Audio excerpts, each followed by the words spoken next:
तो चलो जी ठीक है, तो देखते हैं क्वेश्चन नंबर 2 ना, एग्जांपल नंबर 5 का क्वेश्चन नंबर 2 क्या कह रहा है ये 1 + 3i है ना।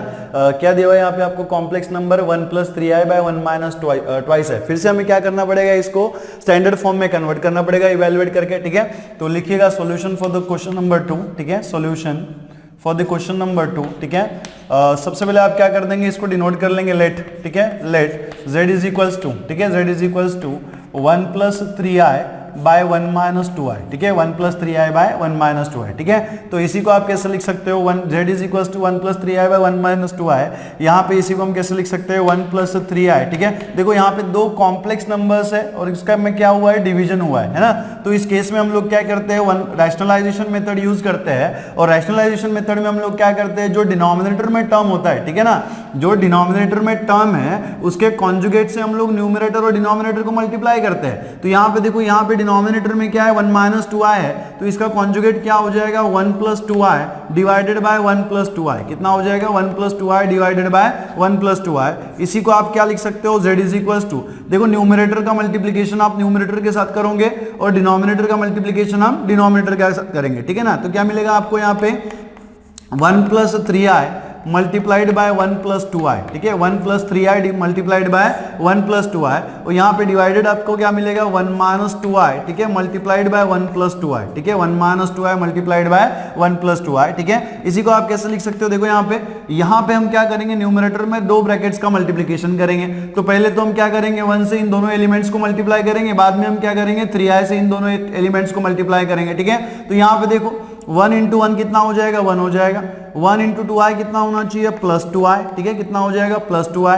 देन ठीक है क्या करेंगे 3i से मल्टीप्लाई करेंगे, 3i × 1 कितना हो जाएगा 3i हो जाएगा, ठीक है। और यहाँ पे देखो आप 3i, ठीक है, × 2i कितना हो जाएगा 3 × 2 है तो आपका 6 हो जाएगा, और i × i कितना होना चाहिए i², ठीक है। इसके डिनोमिनेटर में क्या मिलेगा, ठीक है। यहाँ पे देखो अगर आप इसको थोड़ा ध्यान से देख सको तो आपको दिख रहा होगा कि ये किस फॉर्म में दिख रहा है 1 - 2i × 1 + 2i, और ये आपको किसके जैसा दिखता है, ठीक है, किसके जैसा दिख रहा है a - b multiplied by a + b, है ना, किसके जैसा दिख रहा है आपको a - b multiplied by a + b। तो यहाँ पे देखो a - b multiplied by a + b क्या होता है a² - b², ठीक है ना।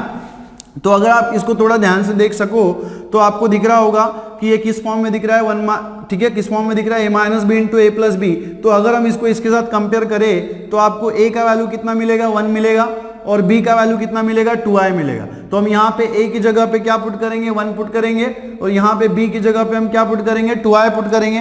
तो आपको क्या मिलेगा यहाँ पे 1², क्या मिलेगा 1² - b², b का वैल्यू कितना है यहाँ पे 2i², ठीक है। इसी को आप कैसे लिख सकते हो z इज इक्वल्स टू 1, ठीक है। यहाँ पे देखो 2i + 3i कितना हो जाएगा 5i, है ना, 2i + 3i कितना होना चाहिए 5i, और यहाँ पे देखो i², अगेन हमें पता है कि i² का जो वैल्यू है वो कितना होता है -1 होता है ना, i² का जो वैल्यू है वो कितना होता है -1 होता है। तो यहाँ पे हम क्या करेंगे i² की वैल्यू अगर आप -1 रखो तो क्या हो जाएगा -* +6, सो -* +6 कितना हो जाएगा -6, और यहाँ पे डिनोमिनेटर में आपको क्या मिलेगा, डिनोमिनेटर में क्या मिलेगा 1 का स्क्वायर इज 1 माइनस, यहाँ पे आप देखो ठीक है 2 × i, तो इसका स्क्वायर करेंगे तो 2 का स्क्वायर कितना हो जाएगा भाई साहब 4 हो जाएगा, और i का स्क्वायर कितना होना चाहिए -1, है ना, i का स्क्वायर कितना हो जाएगा -1। अब यहाँ पे ऑलरेडी माइनस है ना, तो माइनस माइनस क्या हो जाएगा ये प्लस हो जाएगा, तो क्या मिलेगा आपको 1 + 4। इसी को आप कैसे लिख सकते हो, ठीक है, इसी को आप कैसे लिख सकते हो z इज इक्वल्स टू, ठीक है, z इज इक्वल्स टू, यहाँ पे देखो 1 - 6 से कितना हो जाएगा 1 - 6 कितना हो जाएगा -5, ठीक है, +5i, ठीक है, +5i, और इसके डिनोमिनेटर में आपको यहाँ पे क्या मिलेगा 1 + 4, 1 + 4 कितना हो जाएगा 5 हो जाएगा। इसी को हम कैसे लिखेंगे z इज इक्वल्स टू, ठीक है, इसी को आप कैसे लिखोगे z इज इक्वल्स टू, यहाँ पे देखो इसका डिनोमिनेटर अगर हम सेपरेट कर दे तो आपको क्या मिलेगा -5/5, और ये कितना हो जाएगा +5i/5, है ना, कितना हो जाएगा 5i/5। इसी को आप कैसे लिख सकते हो z इज इक्वल्स टू, ठीक है, -5/5 इज -1 प्लस, ठीक है, 5/5 कितना हो जाएगा कैंसिल हो जाएगा, तो आपको क्या मिलेगा यहाँ पे i मिलेगा, ठीक है। अब ये एग्जैक्टली सेम है किसके जैसा, इस इक्वेशन नंबर 1 को, सॉरी क्वेश्चन नंबर 1 के जैसा, है ना। हमने इसको एग्जैक्टली सेम, जो इसको अगर हमने जब इवैल्यूएट किया था क्वेश्चन नंबर 1 को तो हमें बिल्कुल सेम मिला था, स्टैंडर्ड फॉर्म जो हमें बिल्कुल क्या मिला था सेम मिला था, z is equal to -1 + i, तो आंसर बिल्कुल सेम ही आएगा। है ना। आंसर जो हमने वहां पे नोट किया था इस क्वेश्चन के लिए वैसा ही सेम आंसर आएगा, सिर्फ हमने वहां पे क्या किया था, कार्टेशियन मेथड लगाई थी। अब मैं आपको क्या करूंगा, पोलर, ठीक है, पोलर मेथड लगा के दिखाऊंगा। पोलर मेथड मतलब क्या, जिसमें हमने कार्टेशियन मेथड में हमने क्या किया था, एक्स एंड वाई के साथ सॉल्व किया था। मतलब स्टैंडर्ड फॉर्म हमने क्या लिया था, x प्लस आई वाई लिया था। अभी हम स्टैंडर्ड फॉर्म क्या लेंगे, r cos थीटा प्लस आई साइन थीटा लेंगे, ठीक है ना। क्योंकि आपको पता है कि z इज इक्वल टू क्या होता है, r cos थीटा प्लस आई साइन थीटा। तो इसको ही आप कैसे लिख सकते हो, r cos थीटा प्लस आई साइन थीटा, है ना। इसके पहले वाले क्वेश्चन में हमने क्या किया था, इसको x एंड y के साथ सॉल्व किया था। स्टैंडर्ड फॉर्म जो था हमारा क्या था, x प्लस आई वाई था ना, तो उसको हमने क्या किया था, x एंड y के साथ सॉल्व किया था। अभी हम क्या करेंगे, यहाँ पे r cos थीटा और r sin थीटा के साथ सॉल्व करेंगे, ठीक है ना, r cos theta and r sin theta. तो अगर इसको आप कंपेयर करो तो देख रहा होगा आपको रियल पार्ट जो है, इसका रियल पार्ट क्या है, r cos थीटा, इसका रियल पार्ट क्या है, -1। तो r cos theta is equal to आपको कितना मिल जाएगा, -1 मिल जाएगा। और यहाँ पे देखो इसका इमेजिनरी पार्ट क्या है, r sin थीटा, इसका इमेजिनरी पार्ट क्या है, ओनली i है। ओनली आई है, मतलब आई का कोएफिशिएंट कितना हो जाएगा, 1। तो आपको r cos theta is equal to कितना मिल जाएगा, 1 मिल जाएगा। इसको हम दे देंगे रेफरेंस नंबर 1, इसको हम दे देंगे रेफरेंस नंबर 2, ठीक है ना। अब यहाँ पे देखो, अगर हम इसका, ठीक है, यहाँ पे r sin थीटा है ना, ये कितना है हमारा r sin थीटा, ठीक है। बाय मिस्टेक मैंने यहाँ पे r cos थीटा लिख दिया था, ये हमारा r sin थीटा है, ठीक है। तो हम यहाँ पे क्या करेंगे, स्क्वेयरिंग एंड एडिंग, ठीक है। क्या करेंगे भाई साहब, स्क्वेयरिंग एंड एडिंग, ठीक है ना, स्क्वेयरिंग एंड एडिंग। तो अगर हम स्क्वेयरिंग एंड एडिंग करते हैं तो हमें क्या मिलेगा, ठीक है। यहाँ पे देखो इसका LHS कितना है, r cos थीटा, तो इसका अगर हम स्क्वेयरिंग करें तो क्या मिलेगा, r square cos square theta, क्या हो जाएगा, r square cos square theta, plus यहाँ पे देखो इक्वेशन 2 का LHS है r sin थीटा, तो इसका स्क्वेयरिंग करेंगे तो क्या मिलेगा, r square sin square theta, क्या मिलेगा, r square sin square theta. और यहाँ पे इज इक्वल्स टू, इसका RHS देखो कितना है, -1 स्क्वायर, प्लस इसका RHS कितना है, 1 स्क्वायर। तो आपको यहाँ पे क्या मिलेगा, ठीक है, देखो r square cos square theta plus r square sin square theta. तो इसमें से अगर आप r स्क्वायर कॉमन निकाल लोगे तो ब्रैकेट में क्या मिलेगा आपको, cos square theta plus sin square theta, ठीक है ना। क्या दिखेगा, cos square theta plus sin square theta. और यहाँ पे देखो -1 का स्क्वायर कितना हो जाएगा, 1 हो जाएगा, और 1 का भी स्क्वायर कितना होना चाहिए, 1 होना चाहिए। तो आपको यहाँ पे क्या मिलेगा, r स्क्वायर और cos square theta plus sin square theta, ये आइडेंटिटी है ना। ट्रिग्नोमेट्री में cos square theta plus sin square theta जो है वो क्या है, आइडेंटिटी है, और इसका वैल्यू कितना होता है, 1 होता है। तो यहाँ पे cos square theta plus sin square theta की जगह पे आप क्या लिखोगे, 1, और ये 1 + 1 कितना हो जाएगा, 2।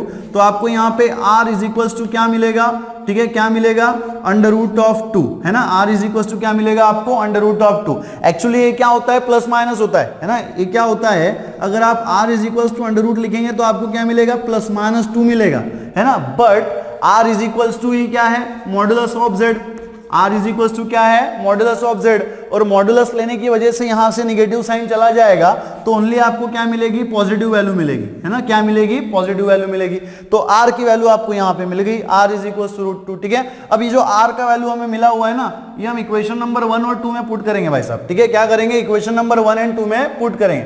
तो अगर आप इसको इक्वेशन नंबर 1 में पुट कर दो तो इक्वेशन नंबर 1 क्या हो जाएगा हमारा, z is equals to, sorry, equation number 1 क्या हो जाएगा, √2 multiplied by cos theta is equals to -1। इसी को आप क्या लिख सकते हो, cos theta is equals to क्या हो जाएगा, -1/√2, क्या होना चाहिए, -1/√2, ठीक है। और आपको पता है कि cos π/4 जो है वो कितना होता है, 1/√2 होता है ना। cos π/4 कितना होता है, 1/√2। तो कहने का मतलब क्या है कि ये जो 1/√2 है इसकी जगह पे मैं क्या लिख सकता हूँ, cos π/4 लिख सकता हूँ। तो क्या मिलेगा मुझे, cos theta is equals to -1/√2। So 1/√2 की जगह पे हमें क्या लिखना है, cos π/4, क्या लिखना है, cos π/4, ठीक है ना। तो अगेन, ठीक है, देन इक्वेशन नंबर 2, ठीक है। इक्वेशन नंबर 2 में क्या, इक्वेशन नंबर 2 में अगर आप r की वैल्यू √2 रखेंगे तो आपको क्या मिलेगा, √2 multiplied by sin theta is equals to 1, ठीक है। इसी को आप कैसे लिख सकते हो, sin theta is equals to 1/√2। और ये हमें बहुत अच्छे से पता है कि cos π/4, सॉरी, sin π/4 का भी वैल्यू कितना होता है, 1/√2 होता है ना। कितना होता है, 1/√2 होता है। तो अगर हम इसमें लिख दे तो क्या मिलेगा, sin theta is equals to, ठीक है, sin theta is equals to क्या मिलेगा, 1/√2 का वैल्यू क्या है हमारे पास, sin π/4 है। कितना है, sin π/4 है। अब यहाँ पे देखो, ठीक है, यहाँ पे हम क्या करेंगे, sin theta is equals to tan theta is equals to क्या होता है, हम लोग आर्गुमेंट कैसे फाइंड करते हैं, by using the tan theta, है ना। तो tan theta is equals to क्या होता है, sin theta by cos theta, tan theta is equal to क्या होता है, sin theta by cos theta. So tan theta is equal to sin theta. sin theta का वैल्यू कितना है हमारे पास, sin पाई बाय 4, कितना है sin pi by 4 divided by cos theta का वैल्यू कितना है हमारे पास, माइनस cos पाई बाय 4, ठीक है, माइनस cos पाई बाय 4। तो यहाँ पे क्या हो जाएगा, tan theta is equals to, ठीक है, यहाँ पे देखो sin pi by 4 by minus cos pi by 4 कितना हो जाएगा, माइनस tan पाई बाय 4, ठीक है, माइनस tan पाई बाय 4। अब देखो इसके पहले वाले क्वेश्चन में, ठीक है, इसके पहले वाले क्वेश्चन में हमने क्या किया था, मैंने आपको ये बताया था कि आर्गुमेंट जो है, ठीक है ना, अब यहाँ पे tan का वैल्यू कैसा आया हुआ है, निगेटिव आया हुआ है, और tan निगेटिव कहां पे होता है, tan निगेटिव कहां पे होता है, only second quadrant and fourth quadrant में, है ना, किसमें निगेटिव होता है, second quadrant and fourth quadrant में। इसका मतलब क्या है कि हमारा जो आर्गुमेंट है एक तो वो सेकंड क्वाड्रेंट में होगा या तो फिर फोर्थ क्वाड्रेंट में होगा, ठीक है। अब यही कॉन्सेप्ट जब हमने ये वाले क्वेश्चन में लगाया था, है ना, यही कॉन्सेप्ट जब हमने फर्स्ट वाले क्वेश्चन में लगा के देखा था कि tan के ऊपर से क्या ये हमें पता चल सकता है कि जो आर्गुमेंट है वो सेकंड में या फिर फोर्थ है, फोर्थ में, वो वहां पे फेल हो गया था। क्यों फेल हो गया था, क्योंकि tan जो है वो पॉजिटिव था, लेकिन जो कोऑर्डिनेट्स थे वो किस में थे, सेकंड क्वाड्रेंट में थे, जहां पे tan निगेटिव होता है, तो वहां पे वो कॉन्ट्राडिक्ट हो गया था। पर मैंने आपको ये भी बताया था कि वो कॉन्ट्राडिक्ट क्यों हुआ था, क्योंकि हमने वहां पे क्या लिया था, मॉड लिया था। तो यहां पे जो निगेटिव साइन आ रहा है ना, वहां पे मॉड की वजह से वो क्या हो गया था, पॉजिटिव हो गया था। दोनों भी प्रोसीजर सेम ही है, दोनों भी ट्रिक्स क्या है, सेम ही है, ठीक है, लेकिन ओनली डिफरेंस क्या है कि वहां पे मॉड लेने की वजह से tan जो है वो पॉजिटिव हो गया था, और आपको लग रहा था कि जो हमारा आर्गुमेंट है एक तो फर्स्ट में होगा या तो फिर थर्ड में होगा, जो क्या था, फॉल्स था। क्यों फॉल्स था, क्योंकि जो हमारे कोऑर्डिनेट्स थे वो किस में थे, सेकंड क्वाड्रेंट में थे। अब देखो, अब हमने यहाँ पे मॉड नहीं लगाया, अब हमने यहाँ पे मॉड लगाया क्या, नहीं लगाया। अब आपको देखो tan कैसा मिल रहा है, निगेटिव मिल रहा है। इसका मतलब क्या है, tan अगर नेगेटिव है तो उसका जो आर्गुमेंट है वो कहाँ पे होगा, एक तो सेकंड क्वाड्रेंट में होगा या तो फिर फोर्थ क्वाड्रेंट में होगा, ठीक है। अब हम लोग क्या करेंगे, साइन एंड कॉस की वैल्यू चेक करेंगे, ठीक है। देखो साइन की वैल्यू कैसी है, साइन जो है वो पॉजिटिव है, साइन मतलब हमारा y कोऑर्डिनेट, ठीक है ना। कॉस की वैल्यू कैसी है, निगेटिव है। कॉस कैसा है हमारा, कॉस क्या है, x कोऑर्डिनेट है, तो x कोऑर्डिनेट निगेटिव कहां पे होता है, y कोऑर्डिनेट पॉजिटिव कहां पे होता है, सेकंड क्वाड्रेंट में होता है ना। तो इसके ऊपर से हमें ये पता चला था कि एक तो ये सेकंड में होगा या तो फिर फोर्थ में होगा, और साइन और कॉस के ऊपर से हमें क्या पता चल गया कि ये कहां पे प्रेजेंट है, सेकंड क्वाड्रेंट में प्रेजेंट है ना, कहां पे प्रेजेंट है, सेकंड क्वाड्रेंट में प्रेजेंट है। और मैंने आपको बताया था कि आर्गुमेंट फाइंड करने के लिए फर्स्ट क्वाड्रेंट में एंगल होता है थीटा, सेकंड क्वाड्रेंट में एंगल क्या होता है, theta is equal to pi minus x, third quadrant में क्या होता है, theta is equal to x minus pi, और फोर्थ क्वाड्रेंट में क्या होता है, माइनस थीटा, है ना, फोर्थ क्वाड्रेंट में क्या होता है, माइनस थीटा होता है, ठीक है। तो ये बात क्लियर हो गई कि हमारा जो आर्गुमेंट है वो सेकंड क्वाड्रेंट में है। तो आप कैसे लिखेंगे, tan थीटा, ठीक है, tan theta is equals to, ठीक है, is equals to tan of, ठीक है, tan ऑफ, देखो tan ऑफ पाई बाय 4, है ना। तो हमें यहाँ पे एंगल क्या यूज करना है, पाई माइनस एक्स, तो लिख देंगे हम यहाँ पे पाई माइनस एक्स, एक्स का वैल्यू हमारे पास कितना है, पाई बाय 4, है ना, पाई बाय 4। अब कहने का मतलब क्या है कि ये जो माइनस tan पाई बाय 4 है ना, इसी को आप क्या लिख सकते हो, tan pi minus pi by 4, या फिर tan pi minus pi by 4 को आप क्या लिख सकते हो, माइनस tan पाई बाय 4। कैसे, यहाँ पे देखो, यहाँ पे एक्सिस क्या है, एंगल क्या है हमारा, पाई है, पाई है मतलब किस एक्सिस पे होता है, एक्स एक्सिस पे होता है, और एक्स एक्सिस पे अगर है तो वहां पे फंक्शन चेंज होता है क्या, नहीं होता है। तो tan का जो है वो tan ही रहेगा, मतलब tan पाई बाय 4। अब सेकंड क्वाड्रेंट में tan का साइन क्या होता है, निगेटिव होता है, इसलिए आपको यहाँ पे क्या मिला, माइनस tan पाई बाय 4। कहने का मतलब क्या था कि जो हमारा सेकंड क्वाड्रेंट में है उसको माइनस tan पाई बाय 4 को ही हम लोग क्या लिख सकते हैं, tan of pi minus pi by 4, और इसी का जो वैल्यू है वो क्या हो जाएगा, tan theta is equals to क्या हो जाएगा, tan ऑफ, ठीक है, कितना मिलेगा आपको, 4 पाई माइनस पाई बाय 4, ठीक है। इसी को हम कैसे लिख सकते हैं, tan theta is equals to, ठीक है, tan of 3 pi by 4, tan को हम उधर शिफ्ट कर देंगे तो क्या हो जाएगा, theta is equals to tan inverse of, ठीक है, tan inverse of 3 pi by 4, ठीक है, sorry tan inverse of tan 3 pi by 4, ठीक है। और यहाँ पे tan इनवर्स और tan जो है वो निकल जाएगा, तो आपको थीटा इज इक्वल्स टू क्या मिलेगा, 3 pi by 4, and 3 pi by 4 वो किस रेंज में होता है, इट इज ग्रेटर देन, ठीक है, 3 पाई बाय 4 जो है वो कैसा है, greater than minus pi and less और इक्वल्स टू पाई, है ना, कैसा है, greater than minus pi and less और इक्वल्स टू पाई, है ना। और हमें पता है कि जो हमारा आर्गुमेंट का रेंज है वो यही होना चाहिए, कैसा होना चाहिए, ग्रेटर देन माइनस पाई होना चाहिए और लेस और इक्वल्स टू पाई होना चाहिए, ठीक है। तो आप देखो यहाँ पे हमने जब कार्टेशियन के सॉल्व किया तो हमें सेम आंसर मिल रहा था, और जब हमने पोलर के साथ किया तो भी हमें क्या मिल रहा है, सेम आंसर मिल रहा है। तो आपका जो पोलर फॉर्म है उसको आप कैसे लिखेंगे, यहां पे लिख रहा हूं मैं, ठीक है, r इज इक्वल्स टू, ठीक है ना, फाइनल आंसर आप कैसे लिखेंगे, r is sorry z is equals to, ठीक है, z is equals to r, ठीक है, r का वैल्यू कितना है, under root of 2 multiplied by cos theta, theta का वैल्यू हमने कितना निकाला हुआ है 3 पाई बाय 4, तो ये कितना हो जाएगा कॉस ऑफ 3 पाई बाय 4, ठीक है, plus I into sine of क्या हो जाएगा हमारा ये 3 pi by 4 which is the required answer, ठीक है। तो इसमें से जो है ना वो आपका डाउट क्लियर हो गया। कौन सा डाउट क्लियर हो गया, क्योंकि हमने पहले तो ये बोला था कि हमें tan बताता है कि किस क्वाड्रेंट में है, फर्स्ट में या फिर सेकंड में, ठीक है, और उसके ऊपर से बाद में हम साइन एंड कॉस को वेरीफाई करके चेक कर लेते हैं कि वो एग्जैक्टली किस पोजीशन पे, ठीक है ना। लेकिन जब हमने प्रीवियस वाले क्वेश्चन में किया तो वही मेथड कॉन्ट्राडिक्ट हो गया था। क्यों कॉन्ट्राडिक्ट हो गया था, क्योंकि वहां पे हमने क्या ले लिया था, मॉड ले लिया था, और मॉड की वजह से वो पॉजिटिव हो गया था, इसलिए tan और जो आपके कोऑर्डिनेट्स है वो क्या हो रहे थे, एक दूसरे के साथ कॉन्ट्राडिक्ट हो रहे थे, ठीक है ना। तो यहां पे जो है वो आपका एक डाउट क्लियर हो गया होगा, ठीक है। तो चलिए नोट करिएगा। तो चलो जी बढ़ते हैं हमारे एक एग्जांपल के तरफ, that is example number 6 and example number 7, ठीक है ना। क्या कह रहा है ये, solve the 3x square minus 4x plus 20/3 is equals to 0, and example number 7 क्या कह रहा है कि solve x square minus 2x plus 3/2 is equals to 0, ठीक है। तो ये क्या है, हमारे क्वाड्रेटिक इक्वेशंस है, और इसको हमें क्या करना है, सॉल्व करना है, मतलब हमें क्या करना होता है, इसके रूट्स निकालना होता है, ठीक है ना।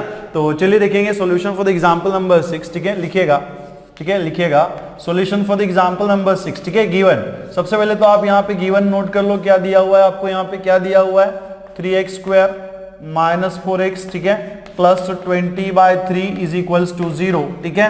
और यहाँ पे देखो, यहाँ पे आप चाहे तो इससे भी सॉल्व कर सकते हैं सीधे, ठीक है, या तो फिर आप क्या कर सकते हैं, इस इक्वेशन को आप 3 से मल्टीप्लाई कर सकते हैं, क्योंकि यहाँ पे आपको 20/3 क्या दिख रहा है, रैशनल नंबर दिख रहा है, ठीक है ना। तो यहाँ पे आप क्या लिखेंगे, मल्टीप्लाइंग, ठीक है, मल्टीप्लाइंग बाय 3, अगर आप इसको 3 से मल्टीप्लाई कर दो तो आपको यहाँ पे क्या मिलेगा, 3 इंटू एक्स स्क्वायर, कितना हो जाएगा 9x स्क्वायर, कितना हो जाएगा 9x स्क्वायर, 3 इंटू -4 कितना हो जाएगा -12x, ठीक है। और यहाँ पे देखो प्लस, ये जो 3 है ना, ये आपका निकल जाएगा, तो आपको क्या मिलेगा 20 इज इक्वल्स टू 0, है ना, क्या मिलेगा 20 इज इक्वल्स टू 0। अब यार 9 को अगर आप 20 से मल्टीप्लाई करो तो 9 इंटू 20 कितना होता है, 180 होता है ना, 9 इंटू 20 कितना होता है, 180 होता है। तो 180 के ऐसे कोई फैक्टर्स पॉसिबल है, 180 के ऐसे कोई फैक्टर्स पॉसिबल है जिसका मल्टीप्लिकेशन जो 180 और एडिशन -12 आता हो, है ना, ऐसा कोई भी फैक्टर एग्जिस्ट नहीं करता है। तो जब फैक्टर एग्जिस्ट नहीं करते तो हम लोग क्या करते हैं, वो फॉर्मूला यूज करते हैं। कौन सा फॉर्मूला यूज करते हैं, x is equal to -b plus minus under root of b square minus 4ac by twice a, है ना। जब फैक्टर्स निकालना आसान नहीं होता है तो हम क्या करते हैं, इस फॉर्मूले का यूज करके x की वैल्यू निकालते हैं, ठीक है ना। अब देखो, तो ये फॉर्मूला अगर हम यूज करेंगे तो सबसे पहले हमें क्या करना पड़ेगा, जो इक्वेशन हमें दिया हुआ है इसको हमें कंपेयर करना पड़ेगा किसके साथ, ax square bx plus c is equals to 0 के साथ, किसके साथ, ax square bx plus c is equals to 0 के साथ।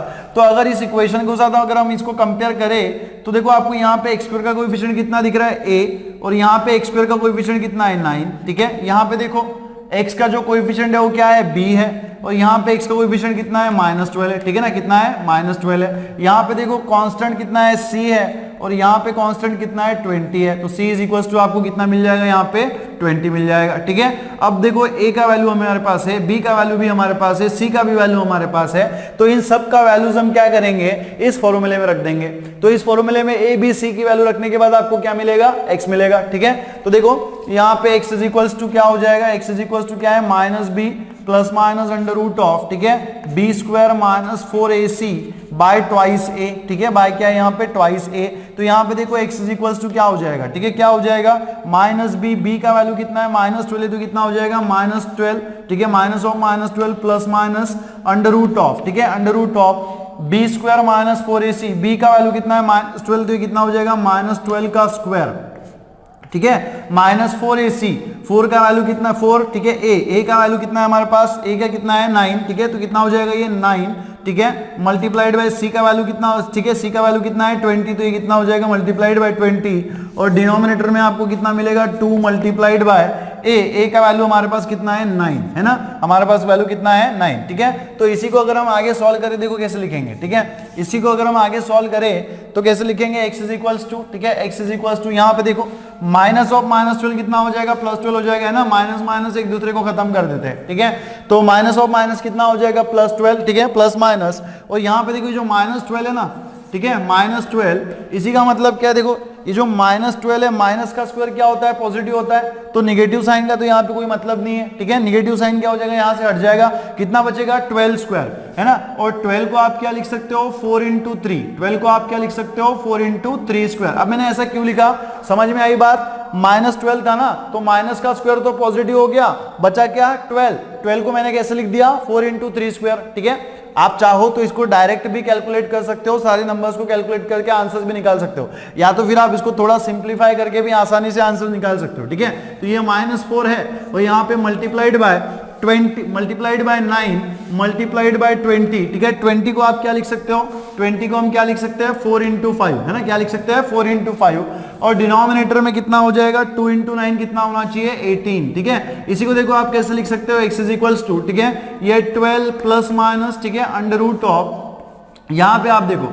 4 इंटू 3 का स्क्वायर, इसी का मतलब क्या हो गया, 4 स्क्वायर मल्टीप्लाइड बाय 3 स्क्वायर, ठीक है, माइनस यहां पे देखो ये 4 इंटू 4 कितना हो जाएगा, 4 स्क्वायर, 4 इंटू 4 कितना होता है, 4 स्क्वायर, जैसे हम x इंटू एक्स को क्या लिखते हैं, x स्क्वायर लिखते हैं ना, वैसे ही 4 इंटू 4 क्या हो जाएगा, 4 स्क्वायर, यहाँ पे मल्टीप्लाइड बाय 9 इंटू 5 कितना हो जाएगा, 45, है ना, 9 इंटू 5 इज 45, और इसके डिनोमिनेटर में कितना है, 18, ठीक है, इसके डिनोमिनेटर में कितना है, 18। इसी को आप क्या लिख सकते हो, x इज इक्वल्स टू, देखो 12 प्लस माइनस, ठीक है, यहाँ पे देखो 4 square into 3 square minus 4 square into 45, तो इसमें से अगर हम 4 स्क्वायर को कॉमन निकाल ले तो ब्रैकेट में क्या मिलेगा, देखो 4 स्क्वायर यहां से चले गया तो यहाँ पे क्या बचेगा, 3 स्क्वायर, बट 3 का स्क्वायर कितना होता है, 9 माइनस, ठीक है, यहाँ पे देखो 4 स्क्वायर चला जाएगा तो यहाँ पे कितना बचेगा, 45, ठीक है, और इसके डिनोमिनेटर में कितना है, 18, ठीक है, इसके डिनोमिनेटर में कितना आएगा, 18 आएगा। इसी को आप क्या लिख सकते हो, x इज इक्वल्स टू, ठीक है, 12 प्लस माइनस, ठीक है, 12 plus minus under root of, ठीक है, अंडर रूट ऑफ, यहाँ पे देखो ये जो 4 स्क्वायर है ना, ये रूट के बाहर आ जाएगा, square and root will get cancelled, तो क्या मिलेगा आपको, यहाँ पे 4 स्क्वायर है तो बाहर आ जाएगा, तो कितना हो जाएगा, 4 हो जाएगा।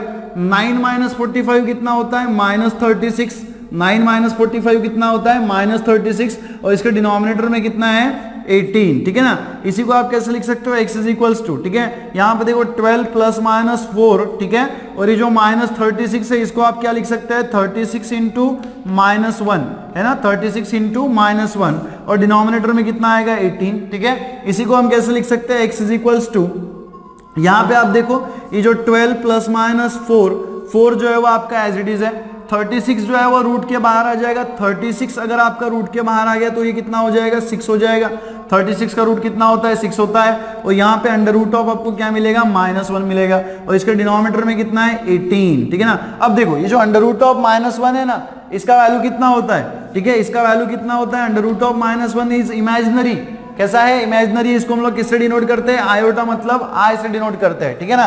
तो यहाँ पे क्या मिलेगा, x is equals to 12 plus minus, ठीक है, प्लस माइनस, यहाँ पे देखो 4 इंटू 6 कितना हो जाएगा, 24, अंडर रूट ऑफ -1 कितना हो जाएगा, i, और डिवाइडेड बाय कितना होना चाहिए, 18, ठीक है। इसी को हम कैसे लिख सकते हैं अगेन, ठीक है, इसी को हम कैसे लिख सकते हैं, x इज इक्वल्स टू, ठीक है, यहाँ पे हम क्या कर देंगे, डिनोमिनेटर को सेपरेट कर देंगे, डिनोमिनेटर को अगर सेपरेट कर दिया तो क्या मिल जाएगा, 12/18, ठीक है, और यहाँ पे प्लस माइनस 24/18, ठीक है, i, यहाँ पे देखो किसका डिवीजन होता है, ठीक है, यहाँ पे किसका डिवीजन होता है, 6 2 12, और यहाँ पे कितना हो जाएगा, 6 3 18, ठीक है ना। यहाँ पे देखो 6 4 24 एंड 6 3 कितना हो जाएगा अगेन 18, ठीक है। तो आपको यहाँ पे क्या मिलेगा, x इज इक्वल्स टू 2/3, ठीक है, और यहाँ पे प्लस माइनस कितना होना चाहिए, 4/3i।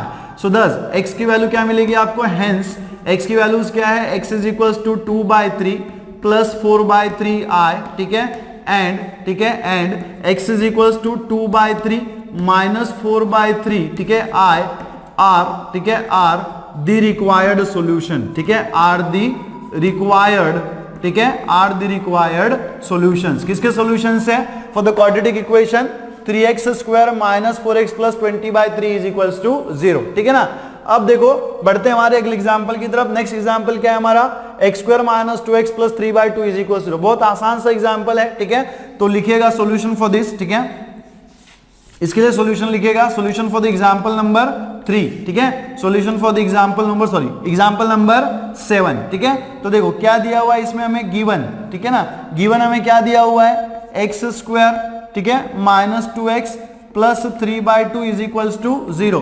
तो देखो यहाँ पे भी जो कांस्टेंट टर्म आपको दिख रहा है वो 3/2 के फॉर्म में, मतलब कैसा है, रैशनल नंबर के फॉर्म में। तो जैसे इसके प्रीवियस वाले क्वेश्चन में हमने क्या किया था, इसको हमने क्या किया था, 3 से मल्टीप्लाई कर दिया था। तो इसको भी हम लोग इसको हम लोग क्या करेंगे, 2 से मल्टीप्लाई कर देंगे। किससे मल्टीप्लाई करेंगे, 2 से मल्टीप्लाई कर देंगे। तो अगर इस इक्वेशन को मैंने 2 से मल्टीप्लाई कर दिया तो क्या होगा, 2 into x square is 2x square, 2 into minus 2x कितना हो जाएगा, माइनस 4x प्लस, और यहाँ पे देखो 2 जो है ना वो कैंसिल हो जाएगा, क्या मिलेगा, 3 इज इक्वल टू 0, ठीक है। यहाँ पे देखो कांस्टेंट क्या है, 3 है, एक्स स्क्वायर का कोएफिशिएंट कितना है, 2 है, 2 इंटू 3 कितना हो जाएगा, 6। मतलब 6 के आपको ऐसे फैक्टर्स निकालने हैं जिसका मल्टीप्लीकेशन तो 6 आना चाहिए और एडिशन -4 आना चाहिए। पॉसिबल है कि ऐसे फैक्टर्स नहीं है? अगर पॉसिबल नहीं है तो फिर से हम क्या करेंगे, ये फॉर्मूला अप्लाई करेंगे, और ये फॉर्मूला हमें अप्लाई करना है तो इस इक्वेशन को हम लोग क्या करेंगे, इस इक्वेशन के साथ कंपेयर करेंगे ताकि हमें क्या मिल जाए, ए मिल जाए, बी मिल जाए और सी मिल जाए, ठीक है ना। तो यहाँ पे देखो अगर हम इस इक्वेशन को फिर से इसके साथ कंपेयर करें तो यहाँ पे देखो एक्स स्क्वायर के सामने a है, यहाँ पे एक्स स्क्वायर के सामने 2 है, मतलब a इज इक्वल टू कितना मिल जाएगा, 2 मिल जाएगा। b इज इक्वल टू कितना मिलेगा बेटा, -4 मिल जाएगा, ठीक है ना। कितना मिल जाएगा, -4। और c इज इक्वल टू कितना मिलेगा आपको, 3 मिल जाएगा, ठीक है ना। c इज इक्वल टू कितना मिलेगा, 3 मिल जाएगा। तो अगर आप x की वैल्यू निकालना चाहे तो कैसे निकालेंगे, x is equal to what, minus B plus minus under root of, ठीक है, under root of B square minus 4ac by twice A. Just substitute the value, सिर्फ आपको वैल्यूज पुट करना है और आंसर इसका निकालना है, ठीक है ना।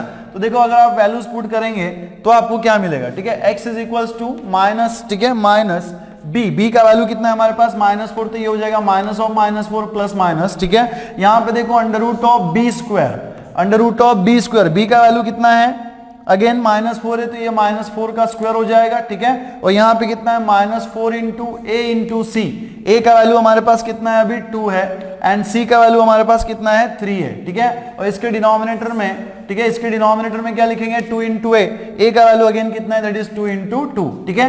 तो यहाँ पे देखो x is equals to again minus of minus कितना हो जाएगा, +4 plus minus under root of, ठीक है, अंडर रूट ऑफ, यहाँ पे देखो -4 का स्क्वायर कितना हो जाएगा, 16, ठीक है, माइनस 4 इंटू 2 कितना होना चाहिए, 8, 4 इंटू 2 कितना हो जाएगा, 8, एंड 8 इंटू 3 कितना होना चाहिए, 24, कितना हो जाएगा, 24, ठीक है ना।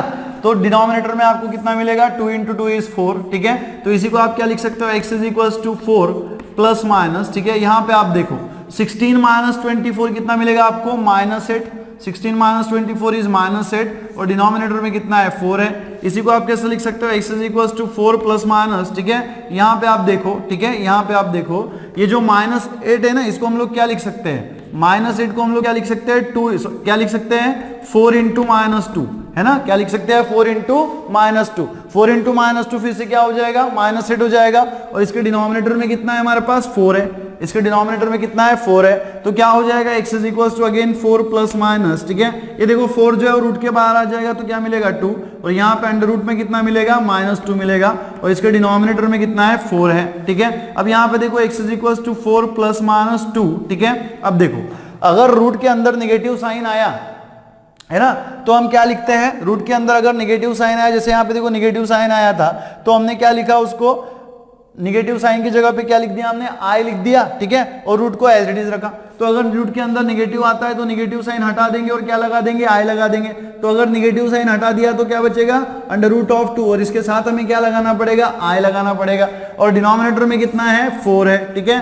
तो क्या मिलेगा, x is equal to denominator separate कर दो, 4/4 प्लस माइनस, ठीक है, 2/4 multiplied by under root of 2i, ठीक है। तो यहाँ पे देखो कितना हो जाएगा, x is equal to 4/4 is 1, ठीक है, प्लस माइनस, ठीक है, 1 प्लस माइनस, और 2/4 कितना होना चाहिए, 1/2, ठीक है, अंडर रूट ऑफ 2i। इसी को आप कैसे लिख सकते हो, ठीक है, इसी को आप कैसे लिख सकते हो, दैट इज, ठीक है, कैसे लिख सकते हो, x is equal to 1 plus minus, ठीक है, अंडर रूट ऑफ 2/2, ठीक है, अंडर रूट ऑफ 2/2i, है ना। क्या लिख सकते हो, अंडर रूट ऑफ 2/2i। तो फर्स्ट सॉल्यूशन आपको क्या मिलेगा, x is equal to 1 plus under root of 2/2, ठीक है, 2/2i, एंड सेकंड वैल्यू आपको क्या मिलेगा, आपको x is equal to what, 1 minus under root of 2/2i, ठीक है ना। या तो फिर इसको आप ऐसा भी लिख सकते हो, ये एक टाइप का सॉल्यूशन हो गया। दूसरा क्या हो गया, और, ठीक है, और यहां पे देखो x is equal to 1 plus minus, ठीक है, अंडर रूट ऑफ 2 जो है ना, यहां पे ये under root of 2 as it is है, और ये जो 2 है इसको आप क्या लिख सकते हो, अंडर रूट ऑफ 2 का स्क्वायर। क्या लिख सकते हो, अंडर रूट ऑफ 2 का स्क्वायर i। तो इसमें से एक जो रूट टू है वो आपका कैंसिल हो जाएगा, तो क्या मिलेगा, x is equal to 1 plus minus, ठीक है, क्या मिलेगा, 1/√2i, क्या मिलेगा आपको, 1/√2i। So this are the required solution, ठीक है ना। इसमें से एक रूट टू जो है वो आपका कैंसिल हो गया, तो क्या मिलेगा, 1/√2i, ठीक है। So the required solutions are x is equal to क्या हो जाएगा, 1 plus 1/√2 into i, then next क्या हो जाएगा, 1 minus 1/√2 into i are the required solutions of the what equation x² - 2x + 3/2, ठीक है। तो चलिए नोट कर लीजिएगा इसे।